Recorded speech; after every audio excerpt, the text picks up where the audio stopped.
చూడండి friends, morning ఈ నిన్న వర్షం పడ్డది కదా. వర్షం పడదంటే నిన్ననంటే నిన్ననే చూడండి వర్షపు బిందువులు ఈ గడ్డి మీద ఎలా మంచిగా ఎంత మంచిగా అయినా చూడండి. నేను చూపిస్తాను చూడండి, దూరం నుంచి జూమ్ చేస్తున్నా, దగ్గరకు వచ్చి నీటి బిందువులు నేను చూడండి ఎంత చక్కగా ఎంత మంచిగా అయినా ఈ గడ్డి మీద.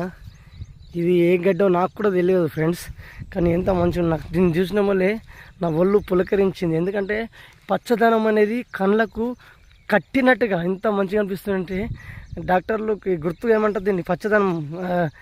హాస్పిటల్లో గ్రీన్ కట్టర్ని కడతారు ఎందుకోసం, కళ్ళు మంచిగా ఉండాలని చెప్పేసి. అంటే మనం దాని ఏదో గ్రీనరీ అంటారు.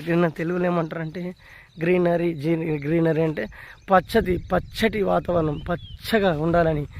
పచ్చగా ఉంటే ఎంత మంచిగా అనిపిస్తుంది, మస్తు సూపర్ అనిపిస్తుంది. చూడండి ఫ్రెండ్స్, ఈ గడ్డి ఏం గడ్డో నాకు తెలియదు, కానీ నాకు ఉదయకాలంలో ఇటు వచ్చినప్పుడు కనిపిస్తుంది. చూడండి నీటి బిందువులు ఎంత చక్కగా ఆగినాయి చూడండి. చూడండి ఈ గడ్డికి. చూడండి ఫ్రెండ్స్, ఇటువంటి నేచర్ వాటి కోసం మరిన్ని అప్డేట్ కోసం నా యూట్యూబ్ ఛానల్ను సబ్స్క్రైబ్ చేసుకోండి, లైక్ చేయండి, షేర్ చేయండి, కామెంట్ చేయండి, దయచేసి సపోర్ట్ ఇవ్వండి. Thank you friends.